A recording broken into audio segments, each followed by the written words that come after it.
Gentile. It wasn't for him, but he was trying to save his servant. Normally, he was a slave. I put that way, his servant was a slave. And most times, they could care less about a slave. You know, I can get rid of him and get it done. But it's just, like we talk about work, we just a number, you know. They can get rid of us and get somebody else in. Yeah, you know, hey.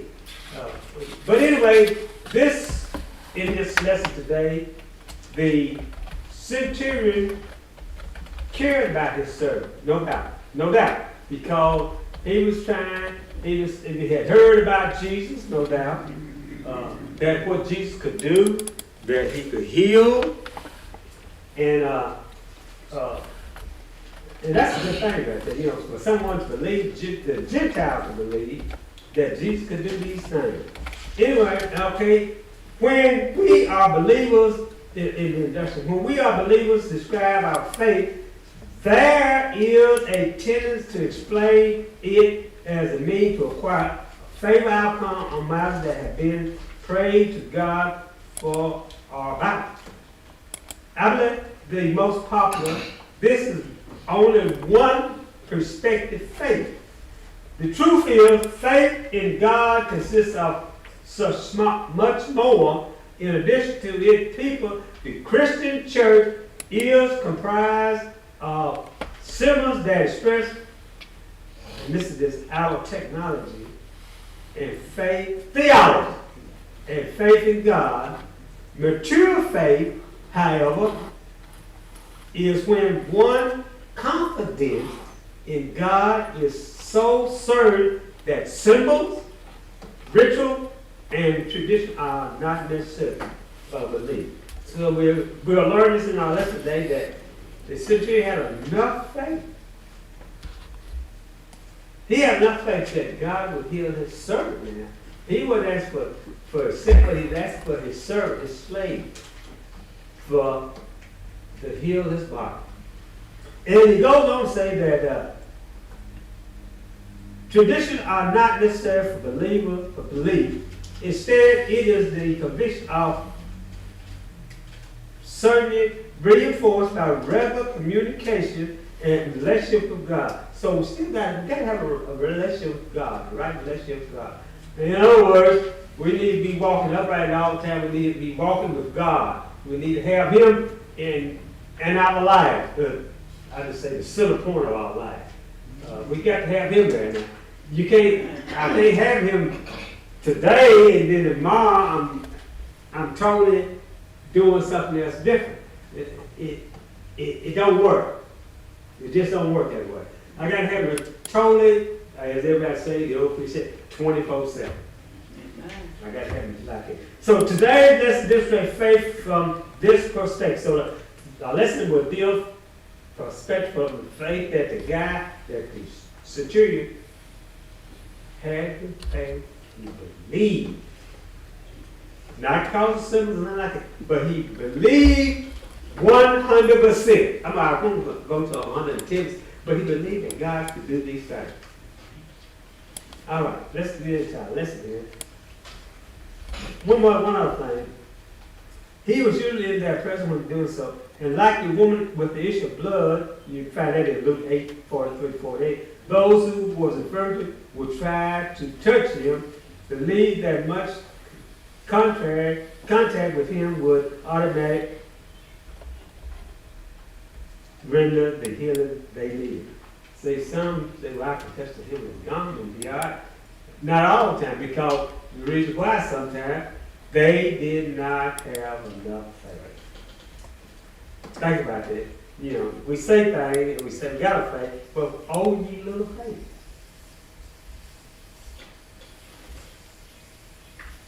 Though through the Bible it is silent about it, for many this didn't even work. Not because the power to heal wasn't with Jesus. So the power with Jesus wasn't a cause of that, but because Nelson didn't have enough faith to believe.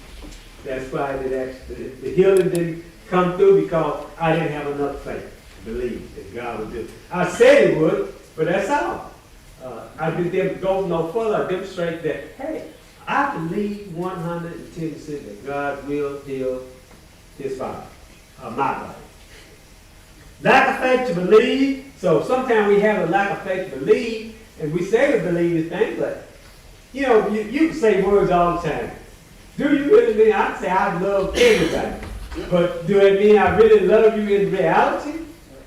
I can speak all day long, tell you this and that, but do it really mean that? I'm not trying to get a point across you to do something, but in actuality, I didn't really mean it, but I'm going to say it anyway. I'm going to say it anyway. Okay. All right, lack of faith believed. In contrast, the centurion had enough faith. The centurion had enough faith to believe without access to Jesus.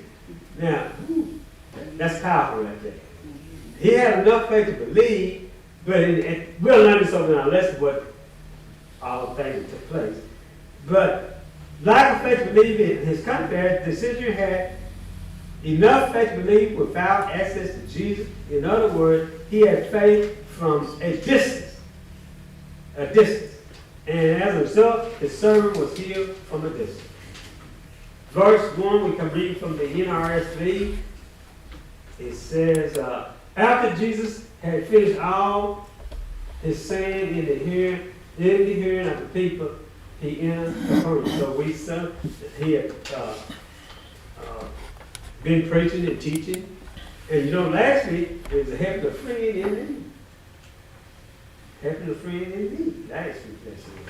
But anyway, he goes on. He's going around about teaching and healing. And the Pharisees and Sadducees, they was onlookers. You in the background trying to access, write down notes, no doubt. How we going to, this man is committing blasphemy. Now, how we going to, we got to do something about this. Because he proposed a threat to our way of thinking, that he need to come here. He said he's the son of the living God. No way. And all the stuff he's going on doing. But we see that Jesus was teaching and healing, that people was catching on and they were believing, people was healed by hundreds. This man, he proposed a threat to them. We got to do something. But anyway, they going on what? So in this week's lesson, it said after Jesus had finished all the saying in the hearing of the people, he entered Capernaum. So he went to Capernaum. A centurion there had a slave who he valued highly and who was ill and close to death. So we see here that the centurion, which no doubt he was the head of an army, a garrison rather. No, I don't know how many men would be in that garrison. It could be 20, it could be 100. But they was kind of there in Capernaum to kind of make sure that people don't get out of line. More or less, they was there to collect taxes for the Roman government because they was under the Roman government authority, this centurion. But he was a Gentile at the same time. And people have, and he had enough faith to believe that God, he's been around, he's been listening to what was going on, and no doubt, if God can do this, if Jesus can do it, surely he can heal my slave. Now his slave now, he didn't have to do that now, because he could sold off his slave and give him another slave. But now he trusted his slave and he wanted him to be healed. What about in the days when our foreparents was coming up? Did they really want our foreparents to be healed? They wanted them to work. That was it. And if you didn't work, it wasn't soon they get rid of it and bring somebody else in. That's just facts, And they are saying now that, well, we need to forget about all that stuff and don't. You might be able to forgive, but you don't forget what happened in the past. You're supposed to push, well, I ain't gonna say push it aside, but to forgive them, but they said, don't even forget about it, erase it. It never happened, but it did happen. But anyway, this centurion was truly concerned about his slave, his servant, that he was going to do something about it. He was going to make sure that he seek someone to heal his body. So a centurion that had a slave whom he had invited, in verse 2, and who was ill and close to death. Now, that's in that day saying that the man was close to death. He said, I got to do something about this. I got to go and see this man Jesus. But he didn't go see him. He had someone else go in his place. Because he said, well, we'll learn that. He said he wasn't worthy to come because he was a Gentile and he still had certain traditions that wasn't supposed to be. And he was recognizing and obeyed them things that he would have to do something else. But he said, when he heard about Jesus, he sent some Jewish elders to him, asking him to come and heal his slave. So now, instead of him going, he asked some Jewish leader, Jewish elder. Now, I'm reading something that said, not necessarily mean the older elders that was out part of the Sanhedrin clique, Sanhedrin. But there was some younger elders, and he's asking them, said, when everybody he sent some Jewish elders to him, asked him to come and heal his slave. So he asked him to come and then go talk to Jesus about coming to heal his slave. Now, ironic, this right here is whatever, in other words, whatever the centurion wanted, he could ask for that because that was his area that he controlled. But we see here in the story that this centurion was kind of lenient, you know. We find sometimes good people that would go extra mile to help you out. Even in the Caucasian, sometimes you find something that's good that would help go the extra mile. And see a lot of times people will speak to you. I'll talk to people who speak and then you find sometimes turn their head and don't want to speak to you or whatever. Now, on the second hand, what do we do? Do we do the same thing? Don't even answer that. You know. Don't even answer that. So we like, well, you do it. I'm going to do it. Yeah. You do. That's like fighting fire with fire. But anyway, we see here that this centurion, he had power. He was powerful. But whatever he asked for, they had to do it, in other words, more or less. But he was lenient. So he asked the Jewish leader, and I read in there that these could be younger elders, not part of the Sanhedrin, because we know those were strict elders. And they the one that went and got Jesus. Was seeking to get him. But anyway, so he asked him to come and heal the slave. When they came to Jesus, they appealed to him honestly, saying, verse 4, he is worthy to have you do this for him. So they're saying that the centurion was worthy of having Jesus to come and heal his slave. When they came to Jesus, they appealed to him earnestly, saying, he is worthy to have you to do this for him. So they saw something good in him by asking these things. Like I said, he was a Gentile, and you know, that slowly was gradually to come together to mend these things, and for the Gentiles to come over to Christianity and everything. And so they had seen what the centurion had done. Matter of fact, he had done some work in that community, helping out building things and everything. So they said, hey, this man is worthy of you to come to heal his slave. So sometimes when we do good things, people will respect it. So we see that he must have been doing something good in that community, though he had the power to do likewise. But he was showing sympathy. I'm going to say sympathy, but showing, hey, I'm learning these things, and all this Christianity and what Jesus is doing. Hey, I have to change my way of thinking. See, sometimes we have to change our way of thinking sometimes, and things will come to the light. And so you have to sometimes you be inside the box, but also at the same time you have to look outside the box to see what's going on. Because it might be some things that, hey, I'm not doing right, and I didn't know that. But anyway, and then go on to say, verse 5 says, for he loved our people, and it is he who built our synagogue for us. See what he had done, the centurion had done. He had helped his people, and they said, the leaders, the Jewish leaders, saying that, hey, he helped our people, he had love for us, and even he went and built synagogues, helped us build synagogues in that area right there. So we can see that they had love for him, and he was going, I ain't gonna say, he was going out doing things that he should have been doing. Because he was looking, when you have love in your heart, and you extend that love to someone else, and they catch it, hey, that love comes back. So we see that the people in that area was showing love to the centurion, though he had power, he could do otherwise. But he saw the love in their heart, and he went on and helped build synagogues for them, churches, I would say churches, in that community. And they saw that, so they said, hey, this man has got love for us. He's doing these great things.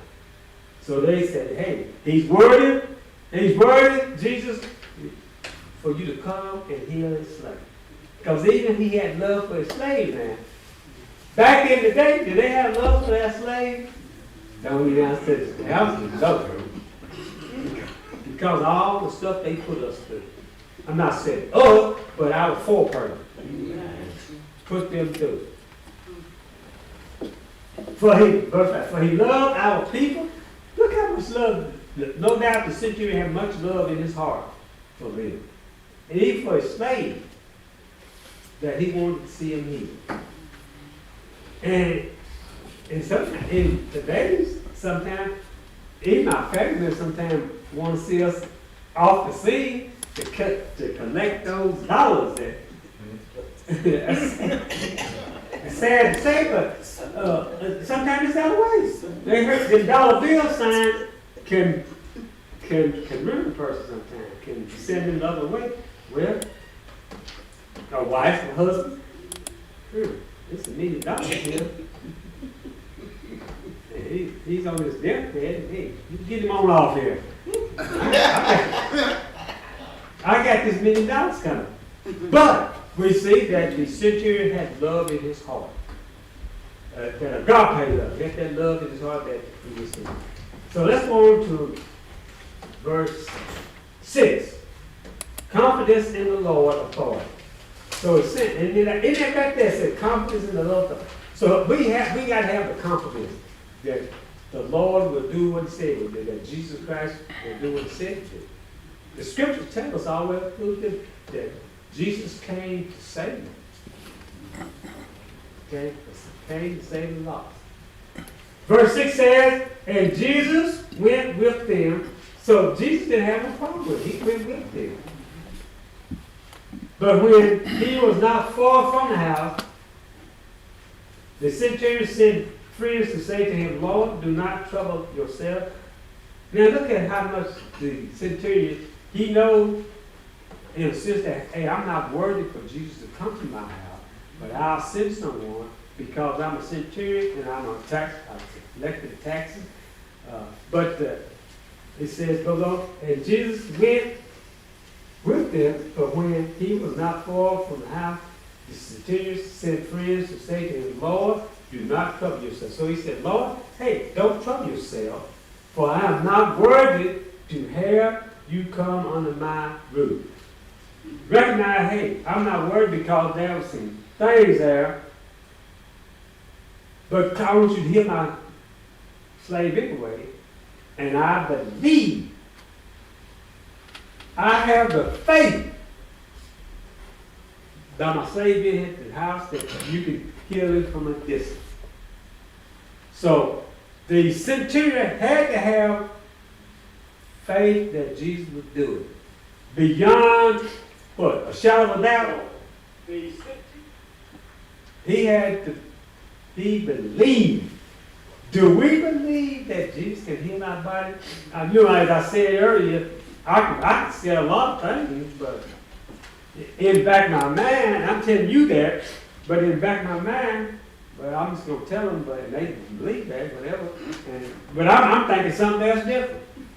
I'm thinking something else different. I'm telling you that. And it says, Lord, do not trouble yourself, for I'm not worthy. So even the centurion saying, Lord, I'm not worthy because I'm a Gentile and I'm not part of the Roman government. And we kind of don't mix together like a certain thing. But he said, I'm worthy, for I'm not worthy to have you come under my roof. So he said, hey, but if you can do it from a distance, do it. I just not.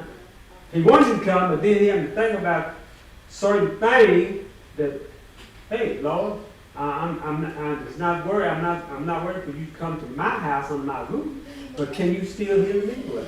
So that's about a faith thing. So therefore I do, verse 7, therefore I did not presume to come to you, but only speak the word and let my servant be healed. Therefore I did not presume to come to you, talking about the centurion, but only speak the word, and let my servant be healed. So he believed all Jesus had to do, Jesus would do, was speak the word. Speak the word, and he would be healed. Do we, sometimes we lay on our bed of affliction, do we believe that Jesus can heal our body? All we have to do, all he can do is just speak the word. We do believe that. Now the centurion believed that, and he wasn't a Christian. But with all the love that the Christian was showing around in that area, rubbed off on him. Let's just put it that way. When our children watch us do certain things year after year, it rubs off on them. They see us doing certain things, they tend to pick it up and go on along with it. And just do the right thing. Now, we doing bad things, and they pick up, we try to chastise and correct them. But if we let it go too long, then they gonna say, well, Nelson, I saw you do it. You said one thing, but you're doing something else. But anyway, the centurion saw that the people there in their community had enough love in their heart that they loved him. Vice versa, he saw it and rubbed off on him, and he showed hospitality in return. And then he got a slave that was sick and everything, and he said, I need Jesus to come and heal me. And I got the faith that he can do it from, 30 miles away? He wasn't that far away now. But I believe that he can do it. And he don't show up my house, because I'm not worthy for him to come to my house. For I also am a man set on authority. So he's telling you at the same point, I'm a man. I am a man set on authority with soldiers under me. So he said, I'm a man with authority, and I got soldiers set under me. I don't know how many men it was, but I would say a garrison. But anyway, he said I can have this, and in other words, he had the authority to tell Jesus to come anyway. That's the power that he had, that he could tell him to come. So anyway, it said to one, go, and he goes. He said, you go, or you come, or whatever. That's the power that I got. And to another come, and he come, and to my slave do this, and the slave does this. So he said what the power, the authority that he had, I could tell him, you do this, you do that, you come, you go. That's the power, the authority I got. But the man had enough faith to believe that God would heal his slave. So verse 9 says, now this is an example of great faith. An example of great faith. When Jesus heard this, he was amazed at him. When Jesus heard all this, he was amazed at him and turned to the crowd following him. No doubt everywhere Jesus went, there was a crowd following him because they heard all the things that Jesus could do, all the power that he had, that he could heal the sick, heal the lame, raise the dead, that he could do all these things that Jesus did. And he said, I tell you, not even in Israel had I found such faith. So he said here, now even in Israel that I found a man had faith like this man had in all of Israel. And you know they're supposed to have the faith to believe that God would do the impossible. They said this man had faith that he believed from a distance that God could heal, or Jesus Christ could heal his slave man. We're talking about him, but his slave, that he could heal the slave. And turned to the crowd following, he said, I tell you, verse 1, not even in Israel had I found such faith.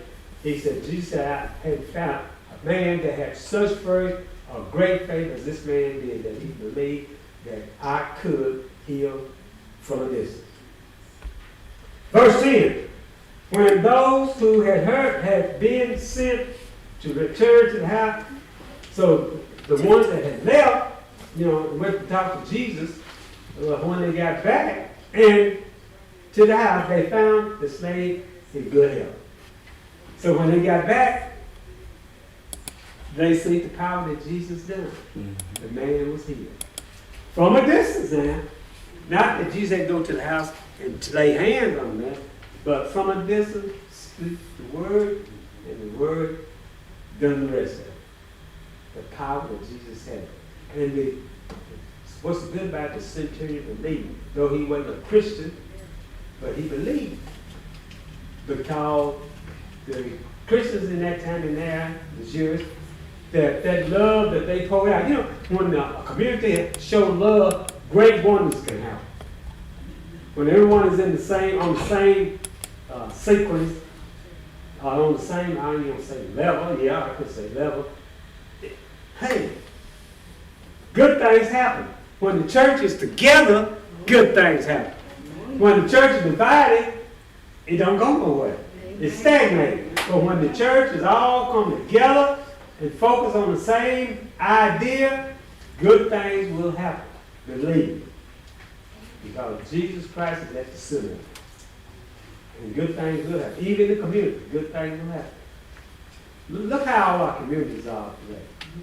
Turmoil. Everybody trying to do their own thing. You got groups together doing this and that. That's how come the way our country's going is doomed to fall because of all the destruction going on. But the Bible do speak of all these perilous times, these things will happen before the end of time. I hope someone can learn somebody's lesson of faith in the centurion, that he saw the love that was in the community, though he had power to do certain things, that love that they showed, then in turn, hey, when love go out, love can come back in. Amen. In our application review said, when Jesus addressed the crowd and told them that he hadn't found faith like the centurion, it implied that he had been looking, So he said the faith that he saw in the centurion, he'd been looking, but he only found it then, because the centurion had the faith. This kind of faith the centurion showed is a permanent, the kind that not only impressed Christ, but is what he is looking for in his followers. What it is telling us today. He looked for the same thing in us today, as the centurion showed. Looking for the same thing. This necessary example certainly is aspect of the centurion faith is so as to duplicate it in our life. So, but I just said that, that to show us, hey, he's had that. Same thing for us. We need to do it. First, the centurion sought the presence of Jesus. So we need to have Jesus at all time in our presence. It's a must. Another component of the centurion faith consists of a practical understanding of God's authority. So we got to recognize that God has authority, not us. God has authority. He has the final say so. Think about it. We can't do nothing on our own. Unless it's by the power of God. He has to help us along the way. Finally, the centurion faith was public. You can't hide it. You got to show it.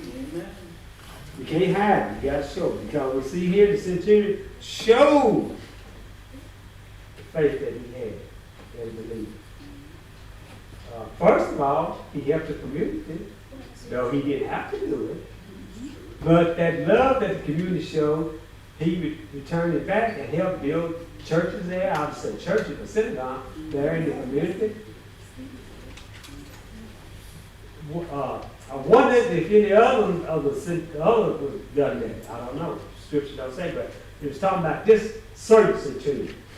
And it said, go in public with our faith is not to be ashamed. And he wasn't ashamed of his faith going in public. We kind of tend to hide in the background.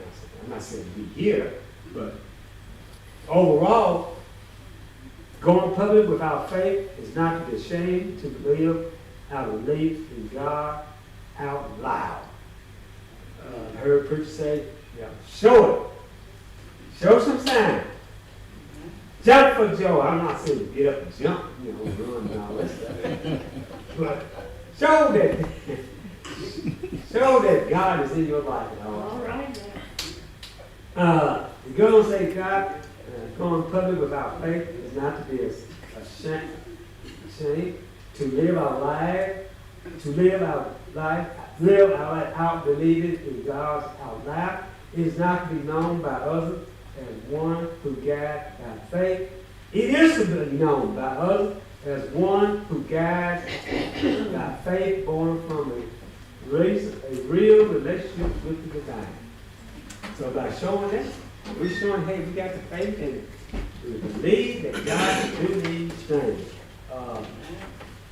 That's about all I have. I tried to drain out a little bit. It's not enough, but a little bit.